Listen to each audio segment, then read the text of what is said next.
it's hard to believe it's actually here after just a crazy year. I mean, as we all know, with COVID, we had the one pause before Christmas that was a extended period of time. Then we had another brief one just to wait on some other test results, and we're fortunate that that did not lead into anything more than just a one-game miss.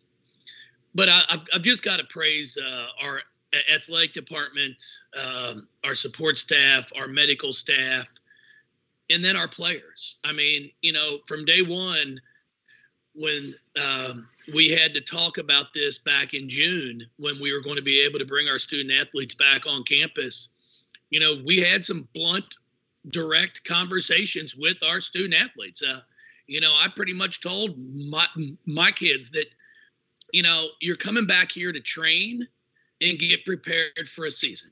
If you're planning to come back and go to parties, don't come, because if you go and I find out, you won't be here with us. It was pretty cut and dry. And, some might say that's harsh, but, back then we really didn't know much about this virus, but we did know that it spread pretty quickly. So very, very fortunate that we had a group of players that completely bought in and have done a remarkable job. Knock on my desk here, knock on wood, that this can continue for the next 2.5, 3 weeks. But, as I've said, our two little pauses we had did not initiate with our student athletes. It initiated with people within our tier 1 group, but it was not our student athletes.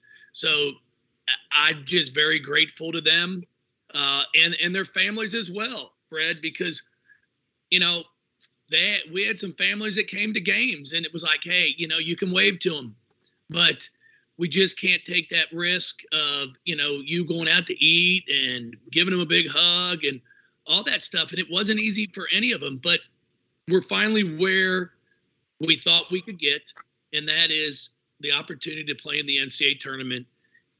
And we very fortunate and blessed to be a 2 seed.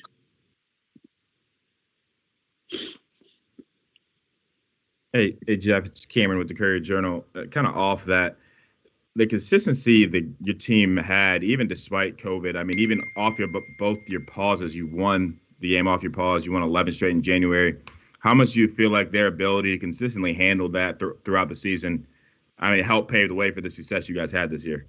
Well, I think it speaks volumes for their mental approach.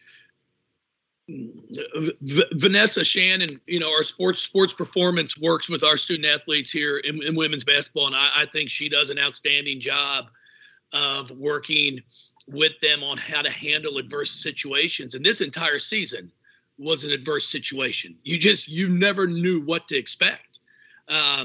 You would sit there. If you played on a Thursday, you'd wait to get Tuesday's test result back.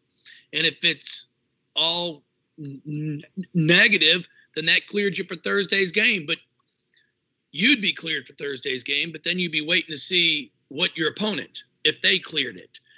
There was just a lot of, what's going to happen next. But our mentality was, hey, let's just make sure we are ready, we stay focused, and continue to go down the path that we had talked about as a team back in June, and that was to have the opportunity to play in an NCAA tournament that was taken away from us last year with COVID. Jeff, this is Kevin, WHAS 11. Just your thoughts on being a 2 seed, the region, the draw that you guys got. Yeah, I'm excited about it. When we lost there to Florida State, we got dropped from a 1 to a 3, I think, or whatever that was between reveals. So when we lost on a last second shot to, NC State in the conference finals, I didn't know if we dropped to a 9, 10, or what it may have been. So to end up on the 2 line, it's very rewarding, and I think it speaks volumes of our body of work that we have had throughout the entire season.